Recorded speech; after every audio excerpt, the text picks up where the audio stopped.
জানুক আমাদের ঝগড়ার কারণ। সবাই তো একটা বউকেই দোষ দেয়। রাগ মেটাতে উনি মানে বাবার বাড়িতে শ্বশুর বাড়িতে চলে এসেছে। দেখি কেমন রাগ মেটাতে পারে।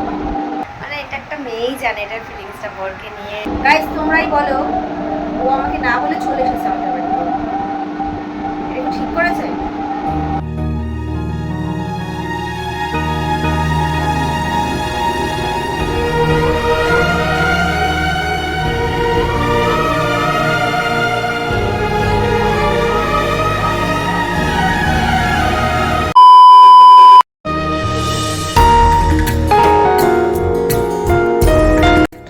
বিয়ের পর আমাদের মেয়েদের জীবনটা সত্যিই কীরকম যেন পরিবর্তন হয়ে যায়। জীবনে কিন্তু মানে সত্যি পুরো অদল বদল হয়ে যায় জীবনটা।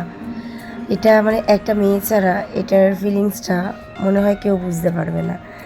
তো স্বাধীনতা বলতে তো কিছুই থাকে না, স্বাধীনতা সত্যি কোথায় যেন হারিয়ে যায়। তো জানি শুধুমাত্র এটা যে আমার ক্ষেত্রে তা নয়, প্রত্যেকটা মেয়ের ক্ষেত্রেই হয়তো এই জিনিসটা হয়। আর আমার গলাটা শুনে জানি তোমাদের একটু অন্যরকমই লাগবে, তো গলাটা প্লিজ ইগনোর করো। তো গলাটার এরকম পরিস্থিতি কেন হয়েছে সেটাও তোমরা জানতে পারবে, ব্লগগুলো কন্টিনিউ করো, আশা করি জানতে পারবে। Hey guys, good morning. Deepsumi লাইফস্টাইলে সবাইকে অনেক অনেক ওয়েলকাম, অনেক অনেক স্বাগত। কেমন আছো সবাই? আশা করছি অনেক অনেক ভালো আছো, অনেক সুস্থ আছো, আর আমিও অনেক ভালো আছি।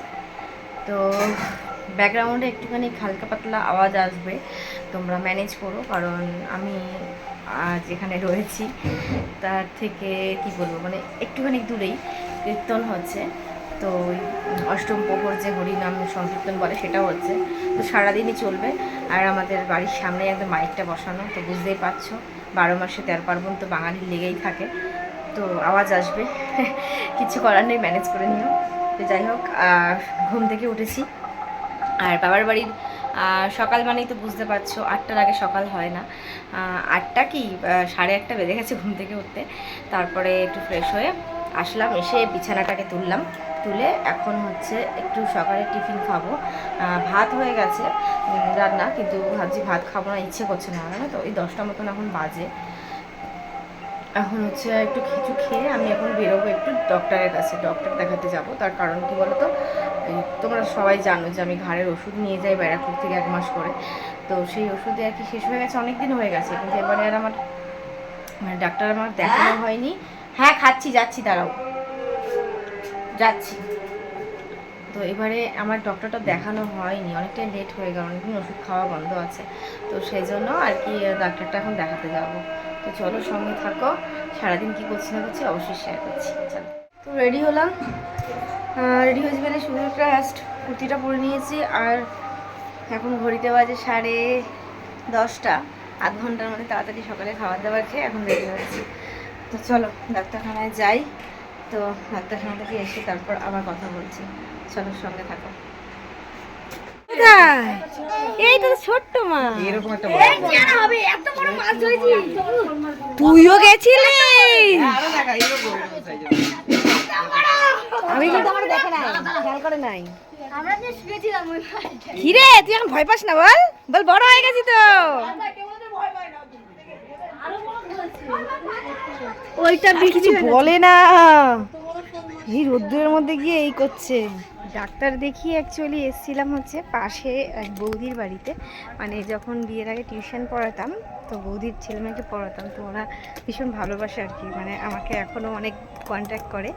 তো আমাকে দেখে ডাকছিল, তাই আমি বললাম ঠিক আছে, বাড়িতে ব্যাগটা রেখে তারপর আসছি। তাই ওষুধের ব্যাগটা রেখে এসেছিলাম বৌদির বাড়িতে, আর এসে দেখলাম এই অবস্থা, মানে অনেকক্ষণ এসেছি, গল্প করছিলাম, আর ওই যে মাছ ধরলো, তাই তোমাদের সাথে শেয়ার করলাম, ছেলেরা ওখানে মাছ ধরছিল।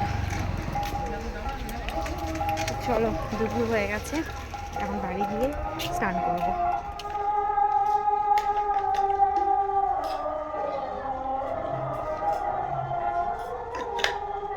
প্রচণ্ড গরম লাগছে বন্ধুরা, এত গরম পড়ে গেছে বলার মতো না। রোদ দিয়ে একটুখানি এসেছি, গরমে শরীর হাঁসফাঁস করছে, প্রচণ্ড গরম লাগছে।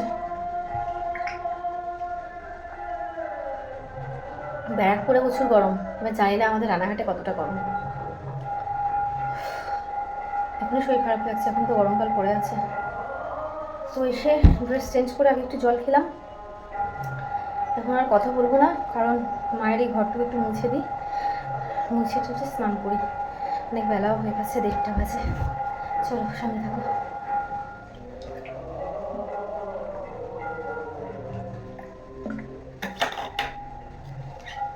2,000 years later.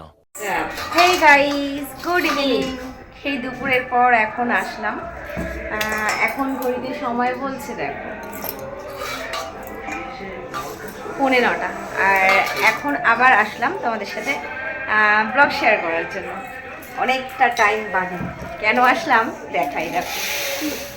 এখানে বসেছি এখন ওই বাদাম খেতে। বাদাম খেতে। বাদাম আসলে এই বাদামগুলো আনা হয়েছিল পরশুদিনকে। আমরা যখন মেলায় গেলাম, মেলা থেকে খাওয়ার কথা ভুলেই গেছি। এতই চাপ মাথায় যে সব কিছু খাওয়ার কথা ভুলেই গেছি। তাই পিসি এখন মনে করালো যে কিরে বাদামগুলো কখন খাবি, চলো তাহলে এখনই খাওয়া যাক। তাই পা ছড়িয়ে বসে পড়েছি বাদাম খেতে। দেখাও একটু বাদামগুলো কেমন খেতে সেটা বলো। খুব মুচমুচে। বুঝতে পিসি দেখো কীর্তনে গেছিল, কীর্তনে গিয়ে কপালে তিলক কেটে এসছে। তোমাদের সাথে তো শেয়ারই করা হয়নি যে কিসের কীর্তন কি। যাবো আজকে, হ্যাঁ তোমাদের সাথে শেয়ার করবো। বিশ্বাস করো আমি 3 দিন হলো এসেছি, একদিনও যাইনি। তবে আজকে যাব, তখন শেয়ার করবো, তাই তো। আজকে রাতে কি হবে পিসি? রাসলীলা। রাসলীলা দেখতে যাবো। তো চলো সঙ্গে থাকো, আমরা বাদামগুলো খেয়ে নিই আর কি। চলো বাদাম খাই, বাদাম কাঁচা বাদাম। বাদাম বাদাম বাদাম কাঁচা বাদাম। আমার পিসির বাদাম গান কেমন লাগলো?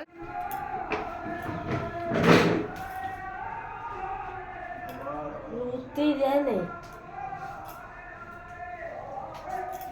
হঠাৎ করে না বলে চলে আসছো।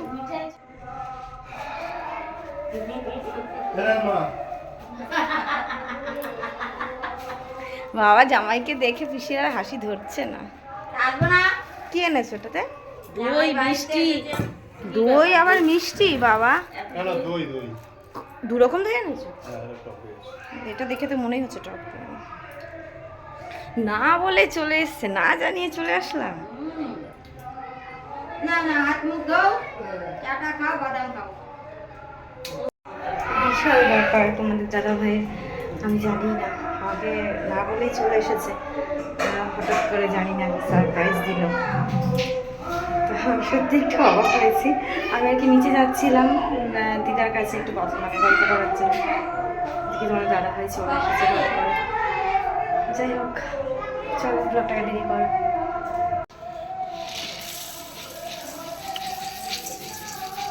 অল্প করে মাছ। হ্যাঁ না পারলে ও করে গেলে উল্টো বাটি দাও, 2টো বাটি দাও বুঝি মুড়িটা দিয়ে। মুড়ি আরে খাবি তো তোরা 4 জন। একটা মেয়ে যখন শ্বশুর বাড়িতে যায়, তারপর সে যখন তার মানে জীবনের 100% দিয়ে, মানে সবটুকু দিয়ে হাজার করলেও মেয়েটার কখনো কিন্তু বদনাম ছাড়া সুনাম হয় না।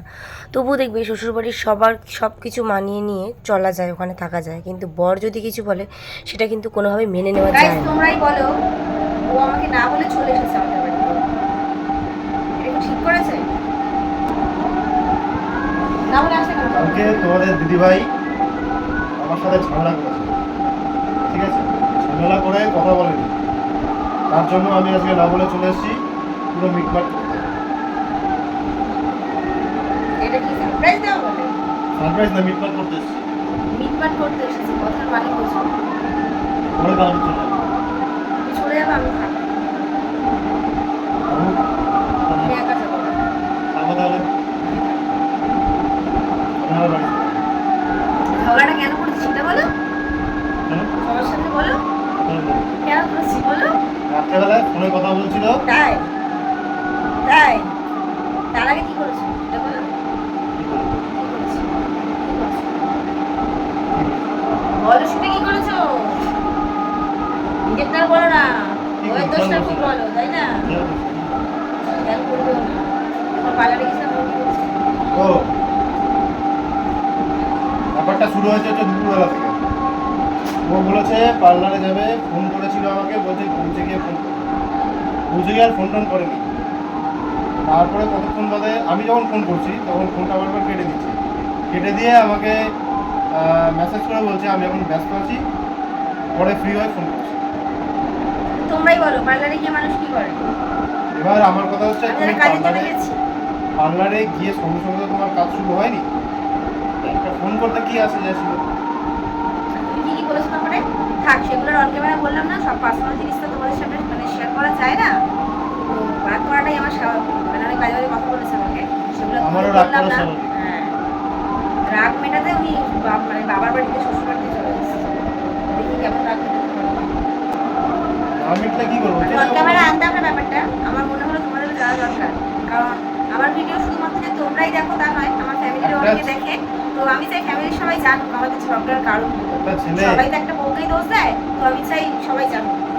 একটা ছেলে বিয়ের পরে বউ যদি এরকম রাগ করে, সেই রাগটা মেটানোর জন্য কি বলেছি আমি? রাগ করে তোমাকে কিছু বলেছি? 1 মিনিট কিছু বলেছি না আমাকে? 1 মিনিট রাগটা মেটানোর জন্য যদি চেষ্টা করে, তারপরেও যদি রাগটা না মেটে, তাহলে কি করা যায়? তাহলে আর কিছু বলা যায় না, আমার থেকে বলিনি, চুপচাপ আমি হয়ে কথা যেতে। বলিনি, আমার ভালো লাগছিল না তাই কথা বলিনি। ইচ্ছে করছিল। ভালো লেগেছে না? মজা পেয়েছে না? আমি হেভি মজা পেয়েছি। বৌমার সাথে কথা বলছে না, দারুণ মজা না? কদিন কথা বলিনি। এখন আমার বলার কোনো রকম ইচ্ছে নেই, আমি বলছি আমি যাচ্ছি, কথা বলা বলছি। চলো গাইস, রাতে একবারে ডিনার নিয়ে তারপর আসছি। ওই যে কালকে মা ব্যাগের মধ্যে রেখেছে, চেপে গেছে। ফাইনালি ডিনারে বসে পড়েছি সবাই, আর দেখো একদম ছড়িয়ে নিয়ে বসা হয়েছে ডিনারে। আজকে জামাইকে খাওয়ানো হচ্ছে, এটাকে কি বলে? ফ্রেঞ্চ ফ্রি কি মশা মশা কি ফ্রেঞ্চ ফ্রাই না কি বলে এগুলোকে? ফ্রেঞ্চ ফ্রাই এরকম হয় না, ফ্রেঞ্চ ফ্রাই তো এগুলো, ওই এগুলো বাড়ির আলু ভাজাকেই ফ্রেঞ্চ ফ্রাই। আর তার সাথে হচ্ছে এই যে ডিম কারি, আর এটা তো হচ্ছে ডাল, তো এটা দিয়েই খাওয়া হবে। তো রাতে আপাতত এগুলো দিয়ে খাওয়া হবে, কিছু করার নেই, কারণ না জানিয়ে আসলে এগুলোই হবে, ব্যবস্থা এরকমই হবে হট করে। তুমি একা একাই বলছো। একা একা বকবক করবো নাকি? তোমাকে নেবো নাকি বকবক করতে? সবসময় জাতীয় পোশাক পরে বসে থাকো। একা দাও। গল্পস্ত কখন করেছি? দুপুরে? চলো ডিনারটা সেরে নিই। গাইস, এখন ঘড়িতে কটা বাজে জানো? ঠিক বাজে হচ্ছে 12টা বেজে গেছে না? 12:15 হয়তো হয়েছে। আর এখন একটুখানি যাচ্ছি আমরা আমাদের কীর্তনের ওখানে, যেখানে রাসলীলা হয়। তো ফার্স্ট টাইম, তা একা না, তোমাদের দাদাভাইকে নিয়ে যাচ্ছি, দুজনে একসাথে যাচ্ছি। এই দেখো আমার ছোট্টবেলার পুতুল ডাবলু।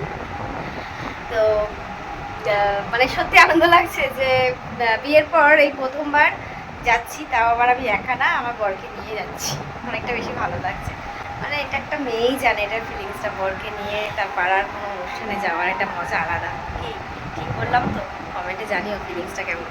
তবে দাদাভাই যেতে চাচ্ছিল না, কিন্তু জোর করে নিয়ে যাচ্ছি। এই যে আমাদের দাদাভাই, যতই হোক বলো আমার বর বলে কথা, তো বরের সঙ্গে একসঙ্গে রাসলীলা দেখবো, এটা একটা আলাদা ব্যাপার। বাবার বাড়ির কোনো কিছু হলে বাবার বাড়ির দিকে এটা একটা আলাদা আনন্দ। তো চলো যাই, ওখানে গিয়ে তারপর কিছু ভিডিও শেয়ার করছি। চলো, ভালো লাগছে? ভুল করছো।